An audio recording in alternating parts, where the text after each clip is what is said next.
तर बघा, आषाढी एकादशीला तुळशीचे अर्चन कसे करायचे त्याचबद्दल आपण आजच्या ब्लॉगमध्ये माहिती बघणार आहोत. भगवान श्री विष्णूंची सगळ्यात प्रभावी आणि आवडती सेवा. हाय हॅलो नमस्कार, मी गायत्री पाटील तुमच्या सर्वांचे अगदी मनापासून स्वागत करते आपल्या यूट्यूब चॅनल. सर्वांना श्री स्वामी समर्थ. तर बघा, ह्या वर्षी 25 जुलैला म्हणजे शनिवार या दिवशी आषाढी एकादशी आलेली आहे, देवशयनी एकादशी आलेली आहे. तर याच आषाढी एकादशीचं अवचित्त साधून आपल्याला भगवान श्रीहरी विष्णूंची पांडुरंगाची सेवा करायची आहे. आणि ती कोणती तर बघा, त्याचबरोबर आपल्याला माहिती आहे का वर्षाला 2 एकादशी असतात. एक म्हणजे कृष्ण पक्षातली एकादशी आणि एक म्हणजे शुल्क पक्षातली एकादशी. आपल्याला या 24 एकादशी संपूर्ण वर्षभरामध्ये ज्या काही 24 एकादशी मिळत असतात आणि त्या 24 एकादशीचं पुण्यफळ जर आपल्याला असं वाटत असेल का आपल्याला मिळायला पाहिजे, तर ते फक्त आणि फक्त आपल्याला 2 एकादशींचं व्रत केलं तर संपूर्ण 24 एकादशीचं फळ आपल्याला मिळत असतं. त्याचबरोबर त्यातल्या सगळ्यात महत्त्वाची आणि मोठी एकादशी म्हणजेच आषाढी एकादशी. आणि दुसरी जी कोणती असते ती म्हणजे कार्तिकी एकादशी. हे आपल्या सगळ्यांनाच माहिती आहे.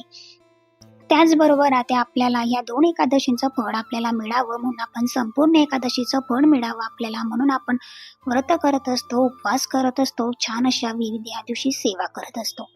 तर आता याचं म्हणजेच काय तर आषाढी एकादशीपासून भगवान श्रीहरी विष्णू हे शेष शयनेसाठी जात असतात. म्हणजेच ते निद्रावस्थेत जातात आणि पुढील 4 महिन्यांसाठी आपला जो काही पूर्ण पृथ्वीचा कारोबार आहे तो म्हणजेच आपला पूर्ण चातुर्मास आपण ज्याला म्हणत असतो तो चातुर्मास सुरू होत असतो. आणि अतिशय पवित्र असा हा चातुर्मास सुरू होणार आहे. आणि खरं तर आषाढी एकादशी नंतर व्रत, वैकल्य, उपवास 4 महिने छान असं धार्मिक वातावरण, कुठलंही धार्मिक कार्य आपण करत असतो. आणि ह्या महिन्यांमध्ये आपण छान असं लग्न वगैरे तरी आपण करू शकत नाही, पण ज्या काही सेवा आहे, पूजा आहे, देवाचे कार्य आहे खूप जास्त प्रमाणात आपण करत असतो. आणि याचंच अवचित्त साधून आपण ज्या काही सेवा करणार आहोत ना त्या अतिशय महत्त्वाच्या आहेत. त्याचबरोबर असं म्हटलं जातं का आषाढी एकादशीला जे विष्णू तत्व आहे ते संपूर्ण पृथ्वीवर खूप जास्त प्रमाणात जागृत झालेलं असतं. त्याच्यामुळे ते आपल्यापर्यंत यावं, आपल्यापर्यंत उत्कृष्ट व्हावं आणि म्हणून आपण या ज्या काही छोट्या मोठ्या सेवा आपल्या घरात असतात त्या करत असतो. त्याचबरोबर काही उपाय आपल्याला करायचे असतात. तर आता तुमच्याकडे भगवान विष्णूंची मूर्ती असेल, पांडुरंगाची मूर्ती असेल, बाळकृष्णाची मूर्ती असेल, त्यांचाच आपल्याला ह्या एकादशीच्या दिवशी अभिषेक घालायचा आहे. आता बघायला गेलं तर असंख्य लोक हे वारीला जातात. बऱ्यापैकी लोक वारीला सुद्धा गेलेले आहेत. असं म्हणतात की एकादशीला पांडुरंगाचं दर्शन होणं म्हणजे खरंच आपलं मनुष्य जन्माचं मात्र भाग्यच लाभलेलं आहे. आणि खरं तर पंढरपूरला जाणं आणि पंढरपूरला आपले पाय लागणं हे सुद्धा खूप जास्त भाग्य आहे. जेव्हा आमचं लग्न झालेलं होतं तेव्हा सुद्धा आम्ही पंढरपूरला दर्शन घ्यायला गेलेलो होतो. पण वारीला जाणं आता तरी अजून तरी शक्य झालेलं नाही. तर बघा, हे सगळं करण्यासाठी खरंच भाग्य लागतं. जर तुमच्याही जवळपासचे लोकही जात असतील, तुमच्याकडनं या गोष्टी घडत असतील तर समजा खरंच तुम्ही अगदी भाग्यवान आहात. मागच्या जन्माचं तुम्ही काहीतरी पुण्य कमवलेलं आहे, कर्म चांगले केलेले आहे, तुम्हाला वारीला जायला मिळत आहे, या सगळ्या सेवा घडताय. थोडं का होईना पण वारीमध्ये जाता येते तुम्हाला. कोणाकडनं किती करून घ्यायचं आणि कसं करून घ्यायचं हे ज्यांनी त्यांनी त्याचं लिहून ठेवलेलं आहे. आणि म्हणूनच आपल्याकडनं या सेवा घडत असतात. आता आपल्या घरात महाराजांची सेवा आपण करू शकतो, विठ्ठलाची सेवा आपण करू शकतो. आता महत्वाचं म्हणजे जर आपल्याला वारीला जाणं शक्य होत नाहीये तर आपण आषाढी एकादशीचा उपवास करू शकतो, छानपैकी दिवसभरात सेवा करू शकतो. त्याचबरोबर आपल्याला सेवा काय करायची आहे तर तुळशीपत्र पांडुरंगाला, बाळकृष्णाच्या मूर्तीला, भगवान श्रीहरी विष्णूंच्या फोटोला किंवा मूर्तीला, महाराजांच्या मूर्तीला, फोटोला आपल्याला तुळशीपत्र अर्पण करायचं आहे. कारण बघा, आपण आपल्या महाराजांनाच, परमपूज्य गुरुमाऊलींना, आपल्या गुरूंनाच आपण विठ्ठलाचं स्वरूप मानत असतो.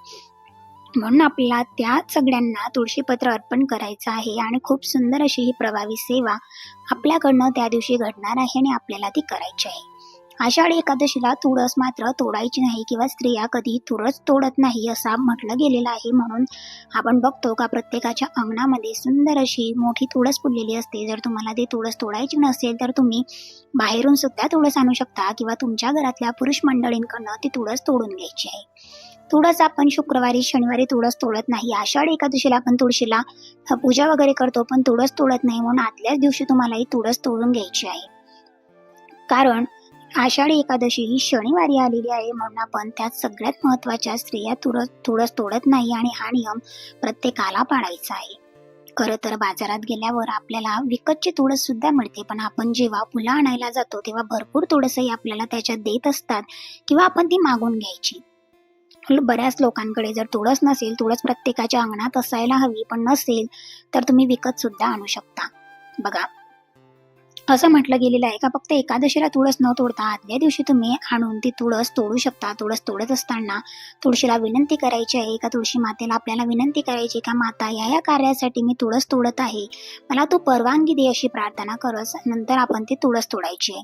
मंजुळासहित तुम्ही तुळस तोडली तरी हरकत नाही किंवा मंजुळ्या तोडल्या तरी हरकत नाही किंवा फक्त पानं तोडले तरी चालतं.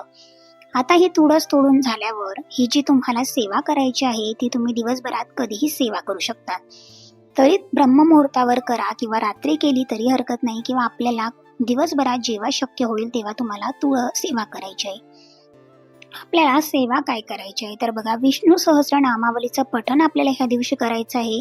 विष्णू सहस्रनामावलीच म्हणजेच काय तर भगवान श्रीहरी विष्णूंचे आपल्याला 1000 नावांचा नामजप करायचा आहे, उच्चार करायचा आहे आणि मग 1000 तुळशीचे पानं आपल्याला अर्पण करायचे आहे. बघा, आता 1000 तुळशीचे पानं तुम्हाला मिळालं तर अगदीच छान, किंवा जरी 1000 तुळशीचे पान नाही मिळालं तरी एक पान आपल्याला भगवान श्रीहरी विष्णूंच्या, पांडुरंगांच्या किंवा बाळकृष्णाच्या चरणी अर्पण करायचं आहे आणि 1000 नामावलीचा उच्चार करायचा आहे आणि 1000 नामावली तुम्हाला म्हणायची आहे. बाळकृष्णाच्या चरणी किंवा भगवान श्रीहरी विष्णूंच्या फोटोला सुद्धा तुम्ही 1 तुळशीपत्र अर्पण करायचं आहे आणि ओम केशवाय नमः म्हणत असताना ते तुळशीचं पान पांडुरंगाच्या, बाळकृष्णाच्या किंवा भगवान विष्णूंच्या फोटोला, मूर्तीजवळ तुम्हाला ते ठेवायचं आहे. परत ते काढायचं आहे. मग ओम केशवाय नमः, ओम नारायणाय नमः, हे जे काही भगवान श्रीहरी विष्णूंचे विष्णू सहस्रनामामध्ये जे काही तुम्हाला 1000 नामं परत सांगितलेले आहेत तेच आपल्याला पठण करत करत तेच तुळशीपत्र 1000 वेळेस तुम्हाला ते वाहायचं आहे. परत नाव घेतलं का परत ते अर्पण करायचं आहे, जेणेकरून आपल्याकडे जर 25-50 जे काही तुम्हाला तुळशीपत्र मिळत असतील सुरुवातीला ते वाहून द्यायची आणि शेवटचं अर्पण करत असताना पूर्ण होईपर्यंत ते अर्पण करायचं किंवा अर्पण करून द्यायचं आणि 1000 जे काही आहे नावं ते म्हणत राहायचे. आता बघा, जर सुरुवातीला तुमच्याकडे 25-30 तुम्हाला जर 50 तुळशीपत्र अर्पण करत असतील तर आपण तुळशीचे अर्चन आपण ज्याला म्हणत असतो, थोडक्यात काय तर जे रोज थोडं थोडं करणं किंवा शेवटचं जे आहे ते पूर्ण एकच वेळेस करणं. जर तुमच्या पूर्ण महिनाभरात जर कोणती सेवा होत नाही तर ह्या दिवशी अगदी पवित्र दिवसामध्ये तुम्हाला ही सेवा करायची आहे. कारण हे तुळशीचं पत्र परत काढायचं, परत नाव घ्यायचं, परत टाकायचं, अशा पद्धत तुम्हाला जर नाहीच मिळाले तर जेवढे मिळतील तेवढे तुम्ही त्या पद्धतीने तुळशीचं अर्पण करायचं आहे. अर्पण करत असताना नाव घ्यायचं आहे. तुळशीला आपण अर्चन, एखाद्या देवाला कुंकुमार्चन जसं म्हणतो तसं अर्चन आपण म्हणत असतो. तुम्हाला सेवा काय करायची आता हे माहिती आहे, पण त्याचबरोबर तुमच्या घरात आणि तुमची इच्छा असेल तर सुंदर अशी मांडणी सुद्धा तुम्ही करू शकता, तुळशीचं अर्चन करू शकता. खूप सुंदर सेवा तुमच्याकडनं ह्या दिवशी घडणार आहे. करायची असेल तर भगवान विष्णूंचा फोटो, मूर्ती एका छान चौरंगावर ठेवायची आहे. मूर्ती, फोटो असेल तर तो तुम्ही ठेवा. तुमची इच्छा असेल तर तुम्ही कळसाची सुद्धा स्थापना करू शकता. नसेल तर साधी मांडणी केली तरी चालेल किंवा नाही केली तरी आपल्या देवघरात बसून सेवा करायची. मग आपण जेव्हा गुरुजींकडनं तुळशीचं अर्चन करून घेत असतो, पूजा मांडणी करत असतो, तेव्हा अगदी साध्या आणि सोप्या पद्धतीने करत असतो. सत्यनारायण पण आपण करू शकतात. नक्कीच तुळशीचं अर्चन करत असताना तुम्ही सत्यनारायण करूनच लगेच तुम्ही तिथल्या तिथे तुळशीचं अर्चन केलं तरी चालेल, किंवा ते सत्यनारायण संदर्भातली तुम्हाला जर सत्यनारायण करायचं असेल तर ते सुद्धा तुम्ही छान पद्धतीने सेवा करू शकतात. सगळं तुळशीचं अर्चन केलं म्हणजे 1000 नावं तुम्हाला घ्यायची आहे. आता असं असतं का आम्हाला वाचता येत नाही, तर अशा वेळेस तुम्ही काय करायचं आहे तर यूट्यूबवर सुद्धा लावून तुम्ही 1000 अर्चन करू शकतात. किंवा जर एवढं म्हणणं शक्य होत नसेल तर मग 108 वेळा ओम नमो भगवते वासुदेवाय नमः या मंत्राचा जरी मंत्रजप केला तरी तुम्हाला 108 वेळा किंवा भगवान श्रीहरी विष्णूंचे 1000 नावं किंवा 108 वेळा ओम नमो भगवते वासुदेवाय नमः या मंत्राचा उच्चार करून सुद्धा तुम्ही तुळशी पत्र भगवान श्रीहरी विष्णूंना या दिवशी अर्पण करू शकतात. सेवा काय करायची आहे किंवा कोणती करायची हे सांगितलं. आता तुम्हाला कोणती सेवा शक्य होईल ती सेवा तुम्हाला करायची आहे, पण खरं तर ही खूप जास्त सुंदर, प्रभावी आणि तितकीच महत्त्वाची सेवा असणार आहे. आता त्या तुळशीचं काय करायचं? हा सगळ्यात मोठा प्रश्न आहे. का तुम्हाला सांगते, का घरात तिजोरी जिथे तुम्ही पैसे ठेवत असतात ₹1, ₹5, कारण बऱ्याच लोकांचे जे काही पैसे आहे आपल्या नॉर्मल लोकांचे ते बँकेतच असतात. म्हणून तुम्ही ₹50-100 जरी तुमच्या घरात असले तर तिथे तुम्ही ते एक तुळशीचं पान त्या ठिकाणी ठेवायचं आहे. आता बघा, जर एखादं पान काढून आपण त्या मिस्टरांच्या व्हॅलेटमध्ये सुद्धा ठेवू शकतात, पर्समध्ये ठेवू शकतात. मुलं-मुली जर कॉलेजला जात असतील त्यांच्या पिगी बँकमध्ये ठेवू शकतात किंवा त्यांच्या पॉकेटमध्ये तुम्ही ठेवू शकतात. उरलेली सगळी पाने तुम्हाला निर्माल्यात टाकून द्यायची आहे. किंवा तुम्हाला वाटलं तर तुम्ही घरात सुद्धा ठेवू शकतात. घरात ठेवली तरी चांगलं आहे, पण आपल्याकडनं वारंवार अशा सुंदर सेवा होणार नाही किंवा जर आपल्याला अडी-अडचण आली, काही प्रॉब्लेम आला तर आपला त्या पानांवर दोष पडेल किंवा आपल्यावर दोष पडेल. त्यांना जर हात लागला तर म्हणून आपण जर इच्छा असेल तर स्वच्छ ठिकाणी तुम्ही ते ठेवू शकतात की जे कधीच खराब होत नाही. नसेल तर तुम्ही निर्माल्यात त्यांना टाकू शकता. तुळशीचं अर्पण हे तुळस आहे. मग माझ्याकडे आपण साठवून ठेवू शकतो का? कारण ती कधीही खराब होत नाही. तुळस तुम्ही किती वेळेत जरी वाहिली तरीही ती, आपण म्हणतो ना, ती उष्टी होत नाही, बाशी होत नाही. म्हणून तुम्ही वारंवार तुळस वाहू शकता. त्याचबरोबर तुम्ही तुमच्या तिजोरीत ठेवू शकतात. एखादं पान ठेवलं तरी चालतं. बाकीच्या तुळस आपल्याला काय करायचं आहे तर अशी एक म्हणजे कुंडी वगैरे घ्यायची आहे ज्याच्यामध्ये फक्त माती असेल. त्या ठिकाणी सुद्धा तुम्ही तुळशीचं रोप टाकू शकता. ते तुळस टाकू शकतात खोल खड्डा करून, जेणेकरून तुळशीचे पुन्हा त्याच्यातून पानं येतील आणि तुळस पुन्हा उगेल. त्याचबरोबर आता एवढी सुंदर सेवा आपल्याकडनं घडते तर आता या चातुर्मासामध्ये पण ती सेवा घडली ना तर मग असं होतं का कुठलं तरी निर्माल्यात टाकायचं का नाही, आपला हा बऱ्याच महिलांच्या मनामध्ये शंका असतात. म्हणून तुम्हाला जसं जमेल त्या पद्धतीने तुम्ही करू शकता.